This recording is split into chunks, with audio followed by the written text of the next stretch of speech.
Hello, this is Matt on the Moon Lambo channel. A couple of attorneys within the XRP community are talking about the idea of the SEC having knowingly misled the court in the SEC v. Ripple case, because it's either that or there's an extreme level of incompetency. And I'm not saying that there's no incompetency, displayed by the SEC.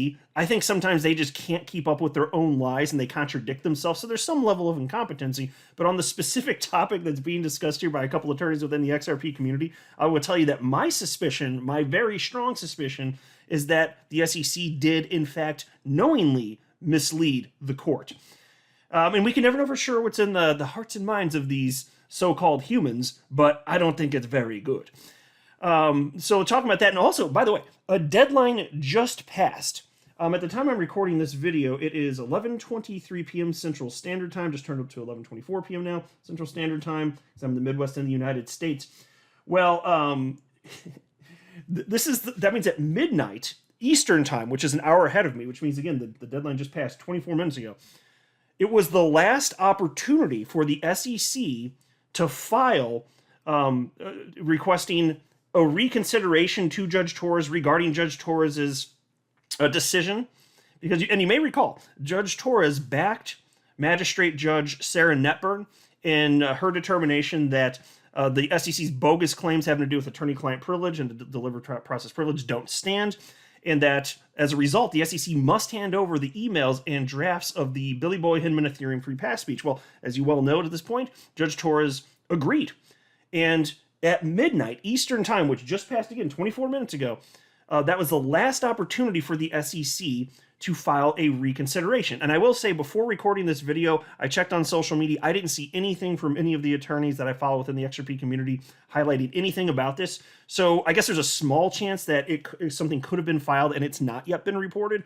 But this has been watched pretty closely this evening. I'll just say that. So I have a suspicion that it would have been discussed at this point. Now, if they actually did file something and I just don't know about it at this point, then I'll make a separate video and cover that, and we'll have a full breakdown. But my understanding at the time that I'm recording this is that the SEC is not asking Judge Torres to reconsider, which in some ways is a surprise.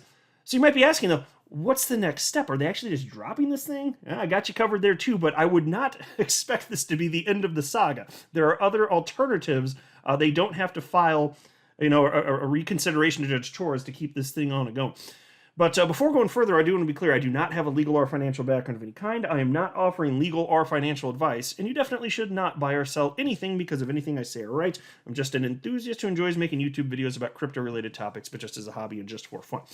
All right, now in a video that I published all up on the YouTubes just yesterday, I was noting that iRemit, which is a on-demand liquidity customer of Ripple, utilizing XRP as a bridge currency, well, they formally filed their amicus brief, which is fantastic. It was great news that Judge Torres accepted that, because they first had to file an application to even get approval to do that.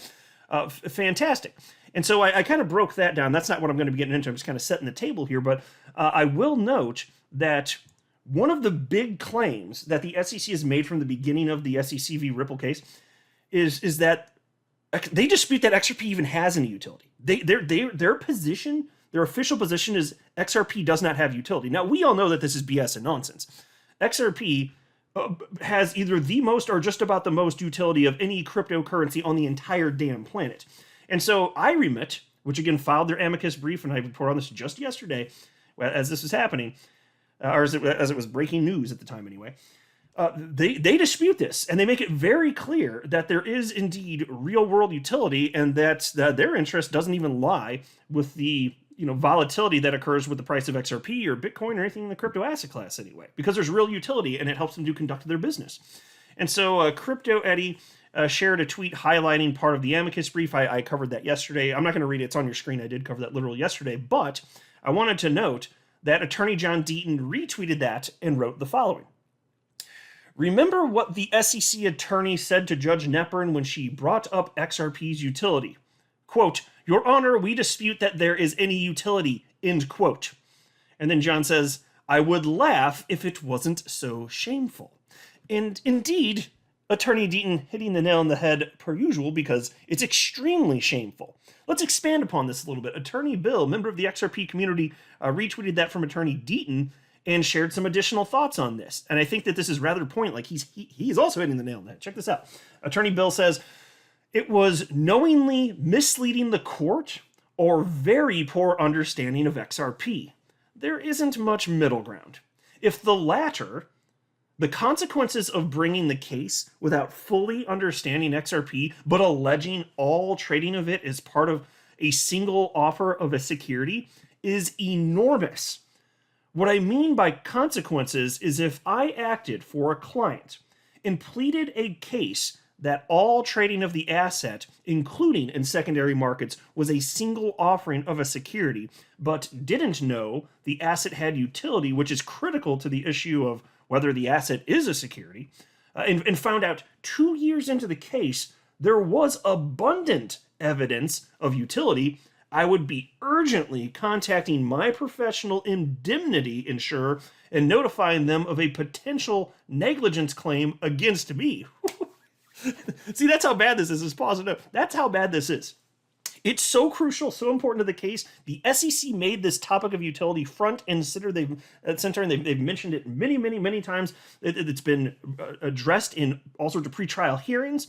And Attorney Bill is saying that if they really didn't know about the utility, if he were an attorney not at the SEC, just in regular practice, and there was such a similar situation, he'd be worrying about a negligence lawsuit against him. That's how bad that is. And so the alternative, of course, as he stated here, is that it was intentional, which to me is, I guess, more gross. But anyway, Attorney Bill continues and he says, if my client lost the case because the judge found having utility was important to finding the asset was not a security, actually, I think, let me double check to make sure that I didn't miss anything. That was the end of that portion of the thread, but stuff splinters off in such ways. I just wanted to double check here real quick. Okay, so Wrath of Kahneman, member of the XRP community, responded to Attorney Bill and said, that's some perspective. Stark, really. They either misled or were deeply ignorant. It's honestly unbelievable to assert there is no utility, as several banks and money transmitters use it daily. And this is where Attorney Deaton jumped back into the conversation. He says, if you give them the benefit of doubt, it means gross incompetence. In my opinion, it was intentionally misleading. The same lawyer told the court that I actually threatened SEC staff with physical violence and promoted drug use as I was responsible for harassing an expert. Sound familiar? And to pause and note, I think most of you probably may recall what he's talking about here. But these are such bogus assertions. Like Attorney Deaton made some jokes in a video, which is on YouTube, and it couldn't be more obvious it's a joke. And obviously, Judge Torres figured that out and ended up, after the assertions were made, ended up granting John Deaton participation in the case as amici, which means friends of the court. So the judge didn't find the SEC's claims to be genuine, obviously. But they did state that John was making actual physical threats of violence and promoting drug use in what was clearly, unquestionably a joke. Like all the stuff that they referenced, none of it was to be taken seriously. You don't even need half a brain to figure that. You could have a quarter of a brain and you would know that it was a joke just from having been a human living life. So good news is the judge didn't fall for it here. But that's why Attorney Deaton is saying here, probably intentionally misleading, and that's my suspicion as well. Because I don't think, yes, I think these people, it's fine. Sometimes they mess up, they're a bit incompetent, but I don't actually think on the whole they're stupid. I think the reason that the incompetence comes out is because they aren't acting in good faith. If they just told the truth, I don't think they'd be stumbling and fumbling around as much as they actually are. They're just bad people. So the truth of the matter is that, it's my suspicion anyway, is that they're intentionally misleading the court. But you can't really prove that. Now, there was then, here we go. So then Attorney Bill said, personally, I don't give them the benefit of the doubt. So Attorney Bill agrees, and he says, I think it was intentionally misleading the court. And then Attorney Deaton said, before people go thinking we are being unfair or too harsh on SEC lawyers, remember, it was a federal judge who said they were being hypocritical and lacked a faithful allegiance to the law. That would keep me up at night if the judge said that about me not honoring my oath. Exactly. And I have a suspicion that probably most people are going to think, no, this is intentional. Because it's too obvious. It's too easy to find the truth. It's not hard to, if it were something that were obscure and they just didn't know it, okay, fine, they messed up. And then maybe you could still say it's incompetence, but it's so easy to find the truth. It's so obvious, even based on information that we know the judge has, or that the SEC has, because they cite Ripple's actual business model. They understand it and they know who the customers are. So to be able to cite all of that and then pretend like there's no utility, no. How could that not be intentional? It's completely ridiculous. Now, on this idea, because don't forget, thankfully the SEC keeps getting bitch smacked on down by the judges, and I do love to see that. Like I said at the outset of the video, they had an opportunity to file some brief, I guess is what you'd call it, for requesting reconsideration to Judge Torres on her decision where she did back up Judge Netburn. But to my knowledge at this point, they have not done that. And so again, I acknowledge there's a possibility that the news just hasn't broken yet, and they actually did, in which case I'll be happy to make a separate video about that. But my understanding at this point in time as I'm recording this is that the SEC did not go ahead and file that motion or brief, whatever the technical legal term would be, to request that Judge Torres reconsider what she ruled on. Now, attorney Fred Rispoli, member of the XRP community, was speculating on this just a little bit earlier today. So there's a tweet from Stefan Huber, member of the XRP community, who wrote, 7th SEC motion for reconsideration of the Hinman emails incoming. And that was 10 hours ago. And I wouldn't have been surprised if they did. But again, like I said, it looks like at least at this point they haven't. And attorney Rispoli retweeted that and he shared some thoughts. He said, it's clear, cough, very clear, that SEC has no chance of getting Judge Torres to reconsider her ruling and change her own mind on a ruling she took 1.5 months to review and write. Both SEC and Ripple know this. Filing a reconsideration is next level desperation, a level above the reconsiderations with Judge Netburn. That will only damage SEC's credibility with the court further and cement its poor legal position. Much better option for SEC is to just file a request to appeal Judge Torres' decision. I believe, though I'm not 100% sure, that the SEC has 60 days to file an appeal with the Second Circuit under 28 U.S.C. Section 2107.